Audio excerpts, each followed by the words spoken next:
अन्यायाचा प्रतिकार करण्यासाठी ही जी अतिशय भव्य अशी ओबीसी एल्गार रॅली इथे संपन्न होत आहे। एक लक्षात घ्या, हे समोरचं मैदान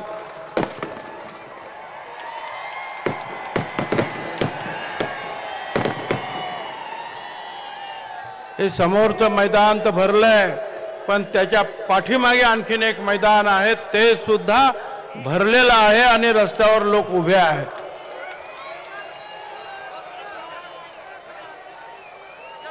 आणि अशा या भव्य महासभेसाठी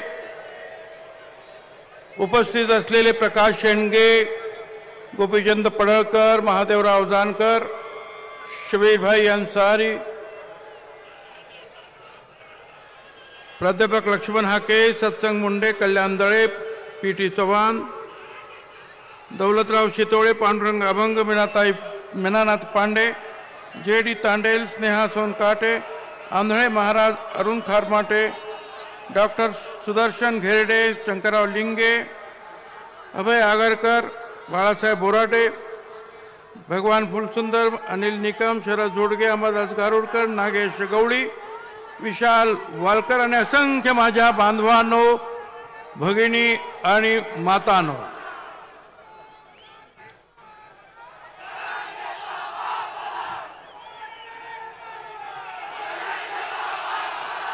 अगदी सुरुवातीलाच मी सांगतो की या इथल्या ज्या आपल्या कार्यकर्त्यांनी प्रचंड मेहनत घेऊन जे आहे, ही अतिशय अतिभव्य अशी सभा जी आहे या ठिकाणी भरवलेली आहे। अगदी सुरुवातीलाच इथून जवळच असलेल्या गहिनीनाथ गडावरील संत वामनभाऊ महाराजांच्या पुण्यतिथी आहे। अनिष्ट रूढी, परंपरा, अंधश्रद्धा याच्या विरुद्ध ते काम करत होते, त्यांना मी मनापासून जे आहे आदरांजली अर्पण करतो। मगाशी सांगितल्याप्रमाणे आज आद्य क्रांतिकारक नरवीर उमाजी नाईक यांची सुद्धा पुण्यतिथी आहे। 1857 च्या उठावा अगोदर अनेक उठाव झाले आणि अशा एका पहिल्या उठावा इंग्रजांना सलग 14 वर्ष सळो की पळो करून सोडणारे आणि सर्वप्रथम क्रांतीचं स्वप्न या आपल्या देशाला दाखवणारे आद्य क्रांतिकारक नरवीर उमाजी नाईक, त्यांना इंग्रजांनी पकडलं आणि या आजच्याच दिवशी 3 फेब्रुवारी 1832 ला पुण्याच्या खडकमाळ आळीजवळील मामलेदार कचेरीत वयाच्या केवळ 41व्या वर्षी देशासाठी सर्वप्रथम नरवीर उमाजी नाईक हसत हसत फासावर गेले। ते रामोशी समाजाचे, आमच्या ओबीसी समाजाचे नाईक नव्हे, देशाचे नाईक झाले। वेगवेगळ्या वेळेला विचारतात तुमची लायकी काय, लायकी काय। अरे हे असे अनेक नररत्न या देशासाठी या समाजाने दिलेले आहेत, छत्रपती शिवाजी महाराजांपासून तर आतापर्यंत। मी भारत सरकारचा आणि प्रधानमंत्री मोदी साहेबांचं सुद्धा अभिनंदन यासाठी करतो की आमच्या नाभिक समाजाचे स्वर्गीय कर्पूरी ठाकूर यांना मरणोत्तर भारत रत्न पुरस्कार त्यांनी जाहीर केला आणि आपल्या ओबीसी समाजाचं सुद्धा जे आहे ऋण त्यांनी मान्य केलं की ही सगळी मंडळी जी आहे देशासाठी, समाजासाठी काम करत होते। हा सर्वोच्च सन्मान आहे। शिक्षण क्षेत्र ते कृषी क्षेत्र, सर्व क्षेत्रांची आवड असणारे आणि काम करणारे, मुख्यमंत्री म्हणून गोरगरिबांना न्याय देणारे असे हे बिहारचे मुख्यमंत्री होते, नाभिक समाजाचे. त्यांना हा मरणोत्तर भारत रत्न देण्यात आलेला. नगरला आल्यानंतर जे मला आठवण येते, आमचे फार जुने सहकारी माजी मंत्री सुद्धा होते, अनिल भैया राठोड, ज्याची घरं या अख्ख्या शहरात 40-50 असतील हो, पण 25 वर्ष विधानसभेमध्ये आमदार होत होते. लढायला लागतं, रडून काही होत नाही, लढावं लागतं. आता मगाशी सुद्धा माझ्या अनेक सहकार्यांनी सांगितलं, अरे बाबा तुम्ही 27 तारखेला गुलाल उधळला, मग आता हे उपोषण कसलं आता परत?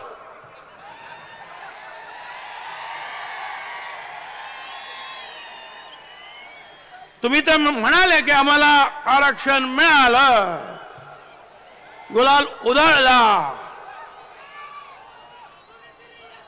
काहीतरी एक कागद हातात घेतला म्हणे झाला, हा अध्यादेश आला. बघा हा अध्यादेश आला, लेखाला अध्यादेश म्हणजे काही कळत नाही आणि नोटिफिकेशनचा मसुदा म्हणजे काय ते कळत नाही म्हणतो झाला.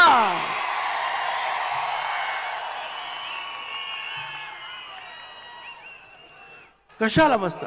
मिळालं ना तुम्हाला. आज 4 दिवस झाले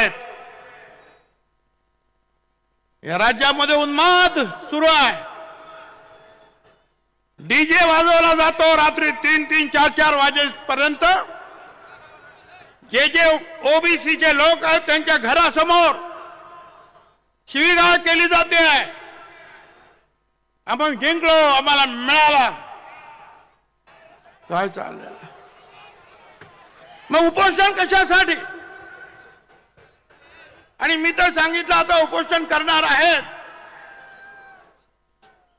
तर आमचे आता सेक्रेटरी काय आणि आणखीन कोण काय आता ताबडतोब निघतील. ताबडतोब बोल, तुला काय पाहिजे बोल, ताबडतोब तयार. हा घे GR, हा घे अध्यादेश, हे घे.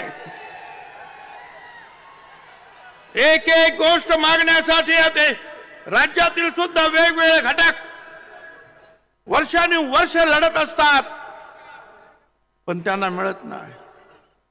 पण याने नुसतं सांगितलं का उपोषण, ताबडतोब धावपळ सुरू.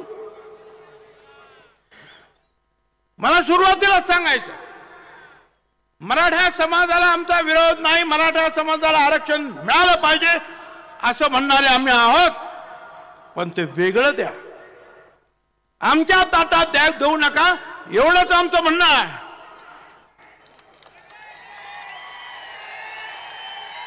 आणि ते म्हणतात की आम्हाला ओबीसी मध्येच द्या. मला काही कळलं नाही.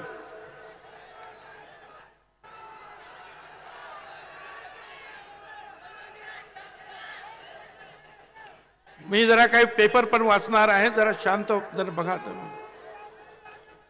शांत. माझ्या बरोबर साथ यायचं असेल तर तुम्हाला कळलं पाहिजे काय चाललेलं आहे आणि कायदा काय म्हणतो ते ऐकून घ्या, तरच तुम्ही माझी साथ चांगल्या प्रकारे देऊ शकता. शांत राहा. पाण्याची बाटली. मराठा समाजाला विरोध नाही, पण काय चाललंय?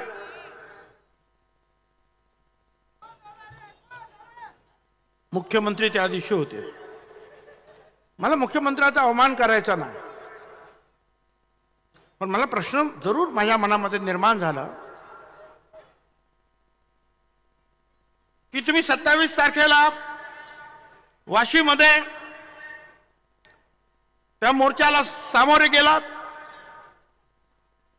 माझा काही विरोध नाही, पण तुम्ही तिथे जाहीर केलं की जी मी शपथ घेतली होती छत्रपती शिवाजी महाराजांची की सर्व मराठा समाजाला मी आरक्षण देईन, ती शपथ आता पूर्ण केली असं ते म्हणाले.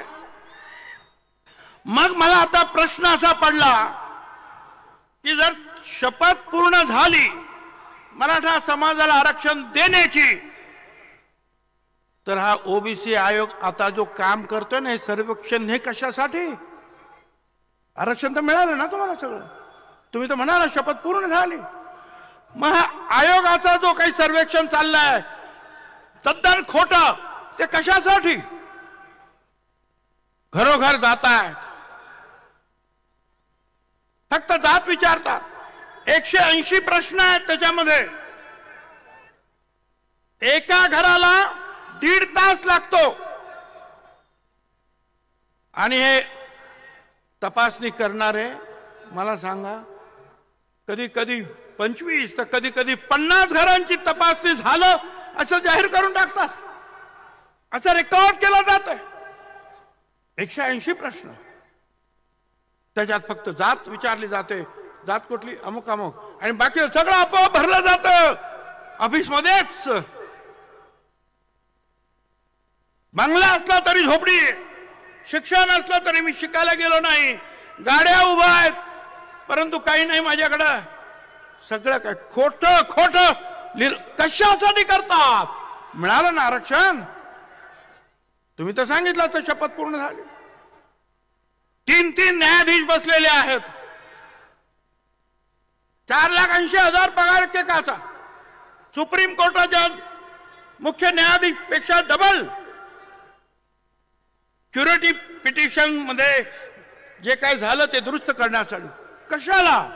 मिळालं ना आरक्षण तुम्हाला, गुलाल तर उधळला तुम्ही, पण हे कशासाठी चाललंय? कोणाची दिशा? याची उत्तर जे आहेत माझ्या मनामध्ये प्रश्न निर्माण करतात की याची उत्तर कशी शोधायची. खोटे रेकॉर्ड तयार झाले. हे जामखेड तुमच्याच जिल्ह्यातलं एक उदाहरण. A to Z सगळे कुणबी मुख्याध्यापक, सगळे एक सुद्धा वेगळ्या नाहीत, सगळे जेवढे म्हणून सगळे. काय चाललंय हे तुमचे? आता दुसरं पेनूर तालुका मोहोळ सोलापूर, धडधडीत. पूर्वीचा अक्षर वेगळा, शाई वेगळी आहे. मराठा कुणबी लिहितायत हाताने. धडधडीत लक्षात येत आहे की हे सगळं खोटं आहे. मराठी कुणबी, ते मराठा कुणबी पण नाही म्हणत, मराठी कुणबी. माहितच नाही, लिहायचं आहे ना, लिहे. दुसऱ्या याच्यावर पण लिहिले मराठी कुणबी. वा,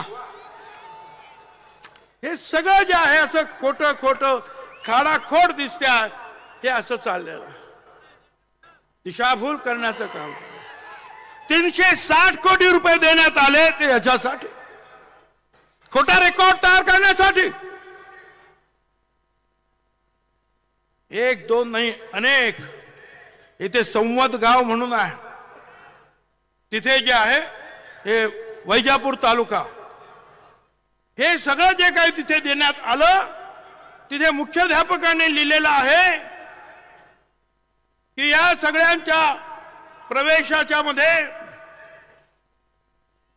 कुणबी जे म्हटलेलं आहे त्या अक्षरात शाईत बदल आहे, त्यामुळे जे आहे हे प्रमाणपत्र देण्यात येणार नाही.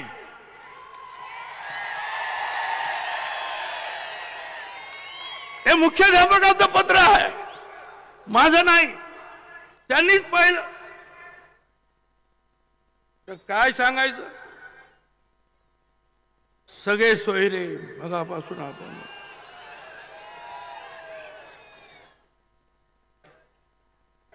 सगळे सोयरे म्हणजे स्वतःला तर यांना तर खोटं सर्टिफिकेट द्या, यांच्या सगळ्यांना द्या, यांच्या सोयऱ्यांना द्या आणि यांना द्या आणि त्यांना द्या, असा जो आहे GR वगैरे जे आहे ते सगळे निघाले. मला इथं सांगायचं, हायकोर्टाचा निकाल आहे, जस्टिस मर्ला-पर्ले यांचा जजमेंट आहे. त्याच्यामध्ये स्पष्ट त्यांनी म्हटलेलं आहे,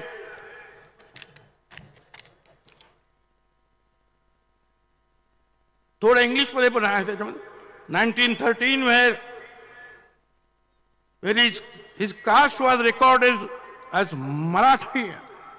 When he died in 1929, this supports our conclusion that around 1920 onwards, the Kunbis implicitly accepted that they were actually Marathas and Kunbi was only an occupation. म्हणजे फक्त हा धंदा होता, जात मराठा होता. आणि म्हणून if the impugned decision which is based on the sole document is accepted in the instant case, the entire Maratha community in the state of Maharashtra will have to be accepted to be belonging to Kunbi, other backward class, and this would result in nothing short of social absurdity. त्यांनी म्हटलं की अशा रीतीने जर दाखले जर दिले गेले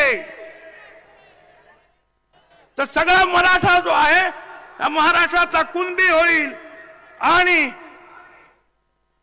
ओबीसीचं संपूर्ण जे आहे आरक्षण संपून टाकेल, त्याला काही अर्थ राहणार नाही. हे हायकोर्टाचं जजमेंट आहे, तारखा आहेत, सगळं काही आहे त्यामध्ये. मला सांगा, हे सगळ्यांच्या लक्षात येत नाही. सुप्रीम कोर्टानं 4 जानेवारी 1996 वल्सन्मा पाऊल विरुद्ध कोचिन युनिव्हर्सिटी, त्याच्यामध्ये सुद्धा त्यांनी सांगितलं, Supreme Court held that a person belonging to non-reserved class transplanted by adoption, marriage or conversion or any other act to family belongs to reserved class does not become eligible. 15(4) आणि 16(4) खाली त्यांनी सांगितलं की तुम्ही ज्याला आरक्षण नाही अशा व्यक्तीनं कुणाशी तुम्ही लग्न केलं, दत्तक गेलं, लग्न केलं, आणखीन काहीतरी केलं तरी तो आरक्षणास पात्र ठरणार नाही. सुप्रीम कोर्टचं जे आहे जजमेंट आहे. अशी कितीतरी जजमेंट दाखवता येतील. वंशावळ करायचं निर्माण, आणि त्याच्यासाठी कमिटी, प्रत्येक तहसीलदार, गट विकास अधिकारी, पोलीस ऑफिसर, 7-8 लोक. का तर हा याचा नातेवाईक, तो त्याचा नातेवाईक. शपथपत्र द्यायचं आणि सांगायचं की मी कुणबी आहे का झाला ओबीसी, आणि हे वंशावळ शोधायचं काम यांनी कसं तरी करून द्यायचं आहे. काय चाललेलं आहे? खोटी जे आहेत वंशावळ जुळवण्याचे प्रकार वाढणार आहेत. माझ्या हातामध्ये भोर तालुक्याचं आणखीन एक वंशावळीचं खोटं प्रतिज्ञापत्र देऊन कुणबी जातीचा दाखला मिळवण्याचं आणखीन एक प्रकरण माझ्या हातात आलेलं आहे. अरे तुम्ही काय करताय का? खोटी सर्टिफिकेट तुम्ही देणार, वंशावळ तुम्ही देणार. या इथं इंदिरा सहानीची एक केस आहे, त्या केस मध्ये सुप्रीम कोर्टची केस आहे आणि त्याच्यामध्ये त्यांनी सांगितलंय, नीट ऐका. येथे असं एक प्रकरण आहे, मी मराठी वाचतो, ज्यात याचिकाकर्त्याने स्वतः मराठा जातीचा असल्याचा दावा केला पूर्वी. त्यानंतर याचिकाकर्त्याच्या इतर काही नातेवाईकांना आता तो कुणबी जातीचा असल्याचा दावा करून त्याची स्थिती बदलत असल्याची दर्शवणारी काही कागदपत्रे मिळाली आहेत. जर याला परवानगी दिली गेली तर त्यामुळे विविध व्यक्तींनी दावा केलेल्या सामाजिक स्थितीबाबत अनिश्चितता निर्माण होईल आणि राज्याने सुरू केलेल्या सकारात्मक कृतीच्या धोरणात अराजकतेचा घटक निर्माण होईल. वर जे सांगितले आहे त्या व्यतिरिक्त याचिकाकर्त्याच्या मराठा जाती प्रमाणपत्राला वैधता प्रदान करणाऱ्या आक्षेपार्ह आदेशाची वैधता शुद्धता हे तपासावं लागेल आणि जर असं असेल तर न्यायालयाने त्याच्यावर कारवाई केली पाहिजे असं स्पष्ट जे आहे त्याच वेळेला म्हटलेलं आहे। माझ्या हातामध्ये हे सगळं आहे। पुढे असं आणखीन त्याच्यामध्ये म्हटलेलं आहे इंद्रसानीमध्ये जे आता आपल्या राज्यात घडतंय ना त्याच्याबद्दल त्यांचं म्हणणं आहे बघा ऐका। काही राज्यांमध्ये त्यांच्या सरकारने नियुक्त केलेल्या आयोगाद्वारे असं आढळून आलंय की काही जातींना पुरेसं प्रतिनिधित्व होते तरीही बाह्य विरोधामुळे दबावामुळे सरकारला झुकून त्यांना मागास वर्गाच्या यादीत समाविष्ट करावे लागले। अशा प्रकारचा समावेश हा घटनात्मक अधिकाराची फसवणूक आहे।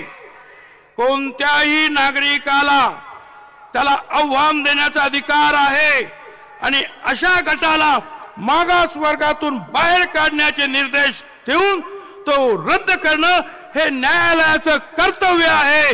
इंदिरा साहनी केस 672 पॅराग्राफ मध्ये आहे। सुप्रीम कोर्टाचा निकाल की अशा रीतीनं झुंडशाहीनं जर कोणी असं आरक्षण घेतलं तर त्याला तुम्हाला आव्हान देता येईल आणि त्यांना जे आहे तुम्हाला न्यायालयाने त्यांना बाहेर काढलं पाहिजे सुप्रीम कोर्टाने म्हटलेलं आहे। किती किती दाखवावं तुम्हाला। आज असे कायदे खूप आहेत मी त्यात जात नाही। एक एक एक एक एक एक मागणी जी आहे ते उपोषण करते का। त्या दिवशी त्यांनी मागणी केली मराठा समाजाला आरक्षण मिळालं नाही तरी ओबीसीला मिळणाऱ्या सगळ्या सुविधा ज्या आहेत ह्या मराठा समाजाला द्यायच्या। म्हणजे मराठा समाजाला आरक्षण नाही मिळालं तरी त्यांना ओबीसीच्या सगळ्या सवलती द्यायच्या। मग ब्राह्मणांना द्या, जैनांना द्या, लिंगायत समाज सगळ्यांना द्या ना। मला आनंद आहे गोर गरिबांना जर सवलती मिळत असतील सगळ्यांनाच देऊन टाका। फक्त मराठा समाजाला का 25 जानेवारीला मागणी ज्या दिवशी केली त्या दिवशी जी.आर. निघतो। काही समजत नाही हे काय चाललंय।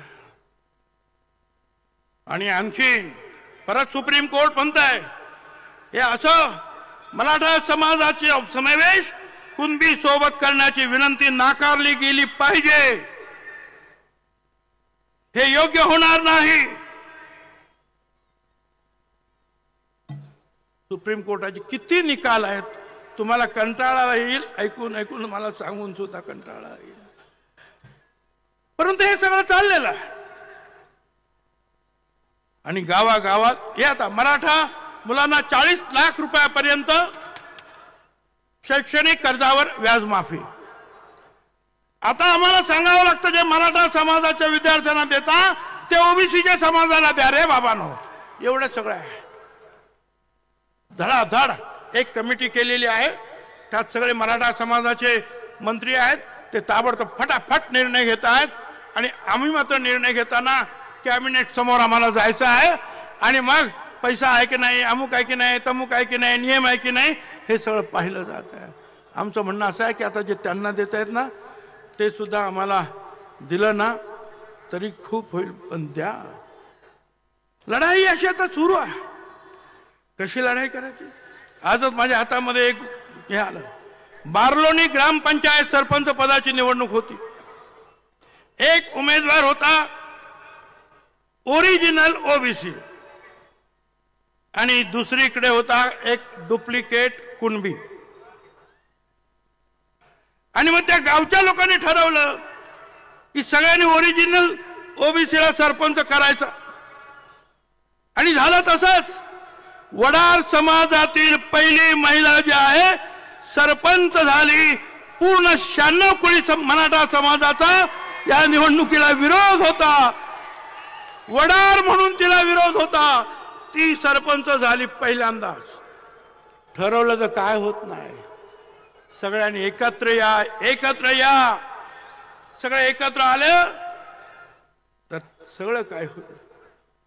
तुम्हाला एकच सांगतो, आमच्या लोकांना सुद्धा सांगायचं, आता तर फार लोकांवर त्रास होता.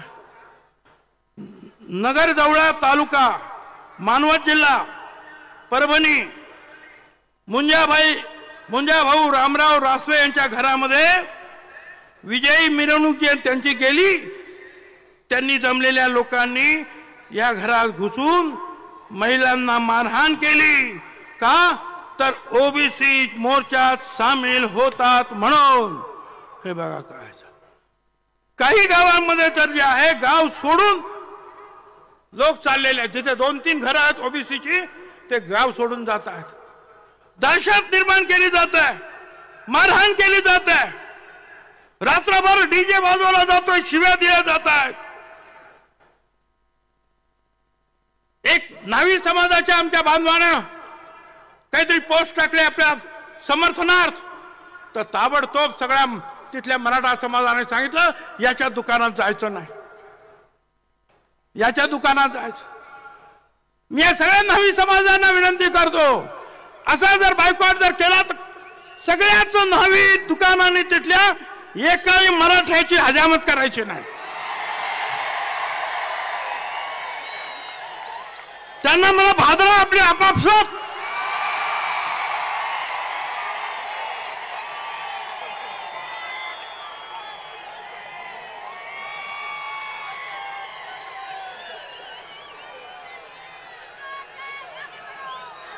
हे आता एक आणखीन आलं.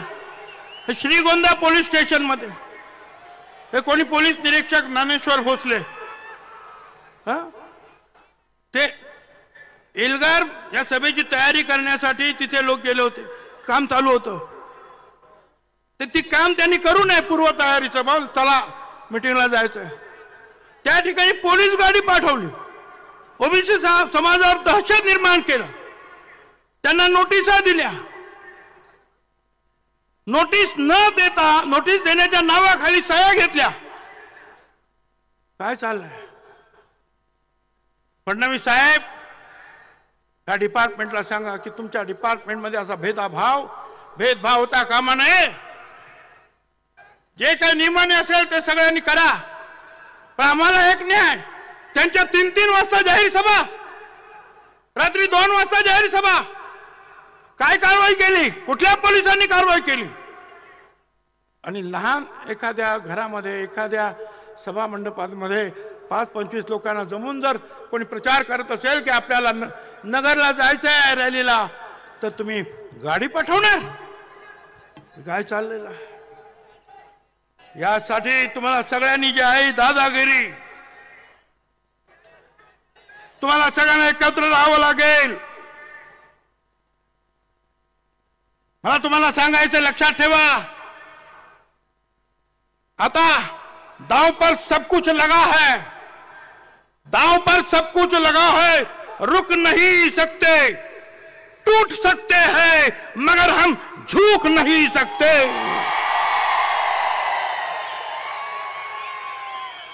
तयारीने तुम्हाला आता लढावं लागेल. सगळ्यांनी एकत्र येऊन लढावं लागेल. दलित आदिवासी समाजाच्या बांधवांना, भगिनी मातांना, नेत्यांना मला सांगायचं आहे, आज आम्ही जात्यात आहोत, तुम्ही सुपात आहात. लक्षात ठेवा. या अशा प्रकारचे जे काही निर्णय होतात, जीआर होतात, त्याच्यातून संभ्रम निर्माण करून जे आहे, हळूहळू तिकडे सुद्धा एखादी झुंडशाहीनं मोठा मोर्चा आला तर तिकडे सुद्धा हेच होईल. काळजी घ्या, एकत्रित राहा. आंध्र प्रदेश जनगणना करताय, जातीगणना करताय. बिहारने केली, 67-63% निघाले. आता आंध्र करताय. आमची मागणी आहे, करा जातगणना. आम्ही नक्की 54 ते 60% आहोत. 20% जे आहे शेड्यूल कास्ट शेड्यूल ट्राईब आहे, 75% पेक्षा जास्त आम्ही मागासवर्गीय आहोत, त्याच्यानंतर 3% ब्राह्मण समाज, इतर जैन समाज आणि नंतर जो आहे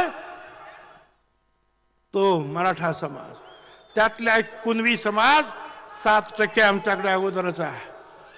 त्यांच्या मतांसाठी हे सगळे आमदार, हे सगळे खासदार, हे सगळे लोक केवळ त्यांच्या मतांना घाबरतात की आम्हाला ती मतं मिळणार. अरे आमचे लोक, आमचे आमदार, ओबीसीचे आमदार, त्यांना सुद्धा चिंता पडते की आपण या ओबीसीला काही मदत केली, 4 गाड्या दिल्या, 2 पैसे दिले खर्चायला की जा तुम्ही रॅली, स्वतःच येणार नाहीत पण रॅलीला मदत करायचं म्हटलं तरी करत नाहीत कोणी.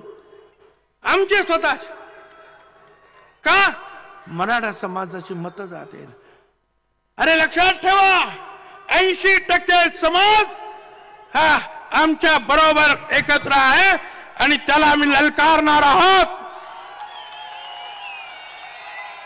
आणि त्यांची सुद्धा मतं आहेत.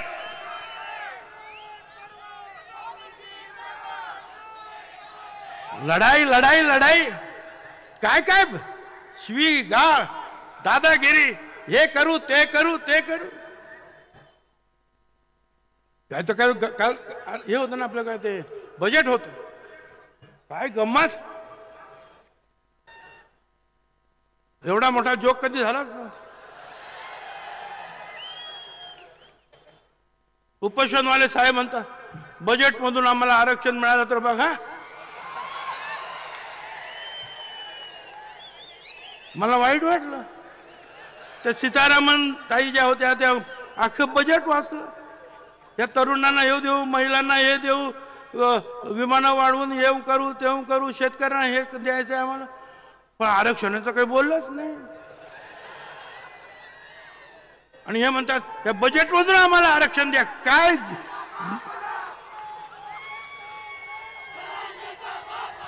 काय जरा शांत राहा, ऐकायचं नाही का तुम्हाला? मला काही समजत नाही. मला कीव येते मराठा समाजाच्या नेत्यांची, मराठा समाजातील विचारवंतांची. अरे हा कसा तुमचा नेता? तो म्हणतो बजेट मधून आरक्षण देता येतं का बघा, आणि कोणी बोलायला तयार नाही, एक जण सुद्धा आवाज काढायला तयार नाही. अरे कुणाच्या मागे चालला तुम्ही? कशासाठी हे करता? गावागावामध्ये दरी पडते आहे. आम्ही करतो, आम्ही आमच्या हक्कासाठी लढतो. आम्ही सांगतो आमचं आरक्षण कमी करू नका, त्यांना आरक्षण वेगळं द्या, ही आमची मागणी चूक आहे. आणि आज गावागावामध्ये जे आहे ओबीसीना छळलं जातं, त्रास दिला जातो, पोलीस तक्रार कंप्लेंट घेत नाही. आणि आता तो हा उपोषण करता म्हणतो अख्खं मंडल आयोगच त्याला चॅलेंज करून संपवून टाकणार. बघा आता किती हुशार. ओबीसी मधून आरक्षण घ्यायचंय,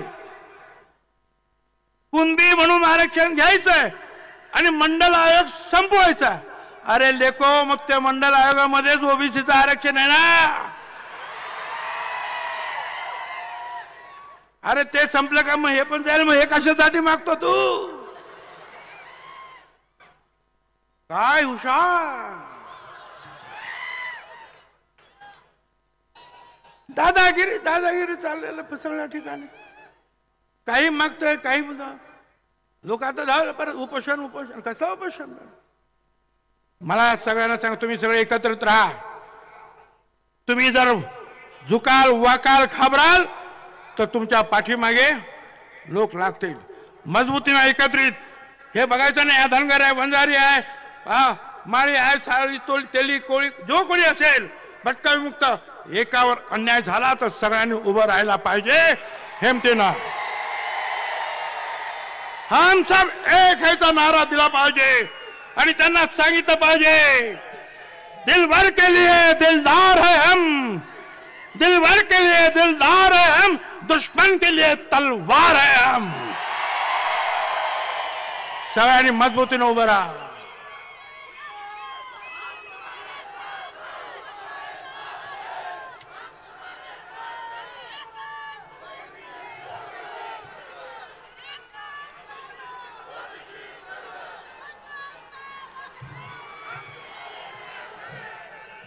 आता आणखीन तुम्हाला काही महत्त्वाचं सांग. मी अशी सगळी भाषणं करतो, अशी भाषणं करतो,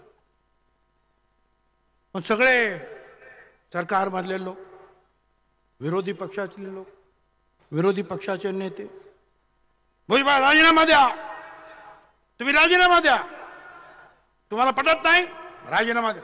सरकारमध्ये पण राहता, सरकारच्या विरुद्ध टीका करता, मग राजीनामा द्या. हिंमत असेल तर राजीनामा द्या. विरोधी पक्षाचे काही अनेक नेते बोलतात, माझ्या सरकारमधले सुद्धा नेते बोलतात. आता काल आणखीन एक काल परवा जण आहे, तो काहीतरी बडबडला.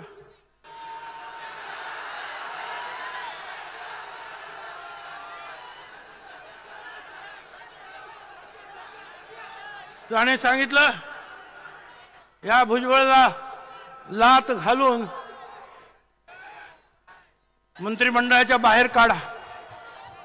लात घालून, भुजबळाच्या कमरेत लात घालून मंत्रिमंडळाच्या बाहेर हाकला. मला त्या सगळ्यांना, विरोधी पक्षामधील, स्वपक्षामधील, स्वसरकारमधील सगळ्यांना मला सांगायचं, 17 नोव्हेंबरला ह्या ओबीसी एल्गारची पहिली रॅली झाली अंबडला, बरोबर? 17 नोव्हेंबर पहिली रॅली अंबडला झाली. आणि ऐका, 16 नोव्हेंबरला मी मंत्रिमंडळाचा राजीनामा दिला.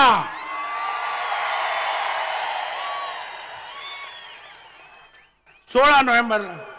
आणि मग अंबडच्या सभेला रवाना झालो. लात मारण्याची मला गरज नाही. अरे दिलंय ना राजीनामा. 2.5 महिने मी शांत राहिलो, गप्पा बसलो. का? मुख्यमंत्री उपमुख्यमंत्र्यांनी सांगितलं त्याची वाच्यता नको. पण वर्तमानपत्रातून यायला लागला 2.5 महिन्यानंतर. कोण म्हणतं दिला दिला दिला, कोण म्हणतं का देत नाही, कोण म्हणतं लाटा घाला. काही गरज नाही लाटा घालण्याची, दिलेला आहे ना, जा त्यांना सांगा. मी ओबीसी साठी शेवटपर्यंत लढणार आहे. आणि मनाशी मी एकच उद्देश ठेवला आहे माझ्या जीवनामध्ये, जीवन है संग्राम, बंदे ले हिम्मत से काम. धन्यवाद. जय हिंद, जय महाराष्ट्र, जय ज्योति, जय क्रांति, जय